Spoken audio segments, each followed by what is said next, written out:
The Adventures of the Younger Son of the Jackal. Now that the father and elder brother were both dead, all that was left of the Jackal family was one son, who was no less cunning than the others had been.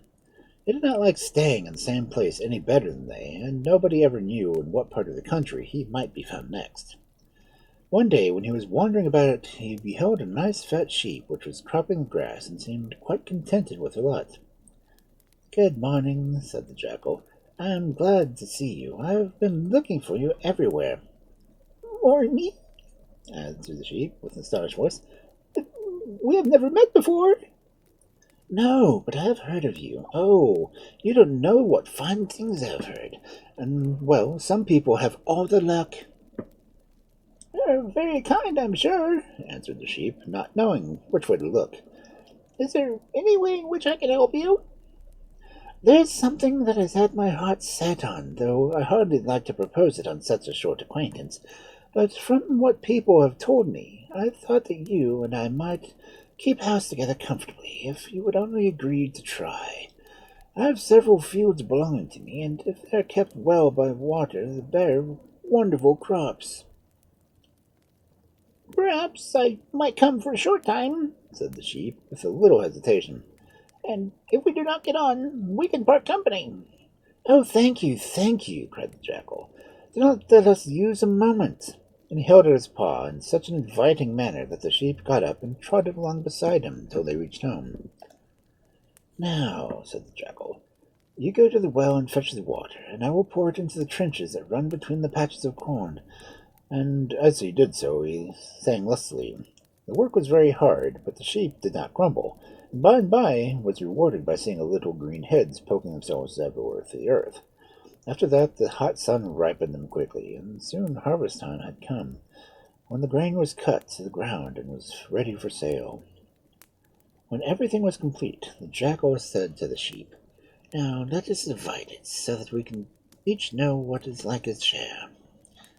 "You do it," answered the sheep. "Here are the scales. You must weigh it carefully."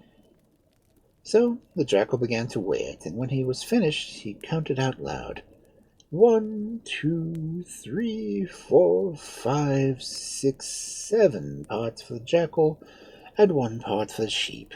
If she likes it, she can take it. If not, she can leave it." The sheep looked up at the two heaps at once, one so large and the other so small. Then she answered, "Wait a minute, while I fetch some sacks to carry away my share." But it was not sacks that the sheep wanted, for as soon as the Jackal could no longer see her, she set forth at the best pace to the home of the greyhound, where she arrived panting with the haste she had made. "Good uncle, help me, I pray you," she cried out as soon as she could speak. What's the matter?" asked the greyhound, looking up with astonishment. "I beg you to return to me, and frighten the Jackal who is paying me what he owes me," answered the sheep. "For months we have lived together, and I have twice a day watered from dawn, while he only poured it into the trenches. Together we have reaped the harvest, and now, when the moment to divide our crop has come, he has taken 7 parts for himself, and only left me 1." She finished, and giving herself a twist, pressed her woolly tail across her eyes, while the greyhound watched her, but held his peace.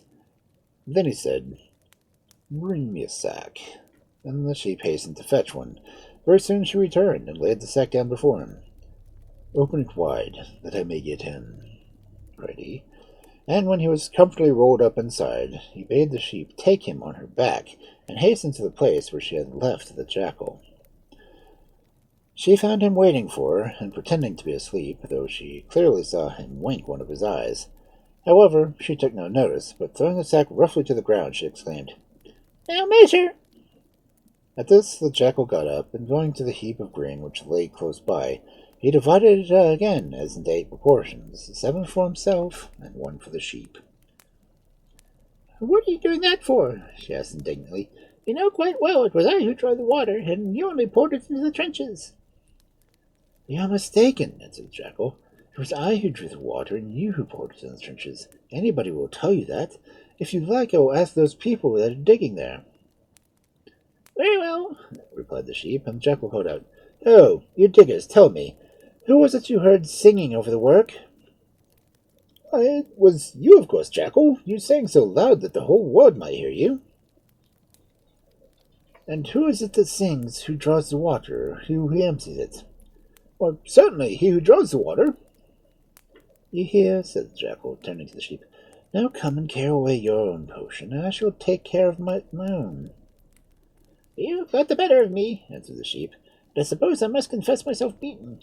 But as I bear no malice, go and eat some of the dates that I brought back in the sack. And Jackal, who loved dates, ran instantly back and tore open the mouth of the sack. But just as he was looking to plunge his nose in, he saw two brown eyes calmly looking at him. In an instant he had let the flap fall of the sack and bounded back where the sheep was standing. Oh, I was only in fun, and you have brought back the uncle with the greyhound. Take away the sack, and we will make the division again. And he began rearranging the heaps. 1, 2, 3, 4, 5, 6, 7 for my mother the sheep, and 1 for the Jackal, counted he, casting timid glances all the while at the sack. Now you can take your share and go, said the sheep, and the Jackal did not need telling twice. Whenever the sheep looked up, she still saw him flying across the plain, and, for all I know, he may be flying across it still.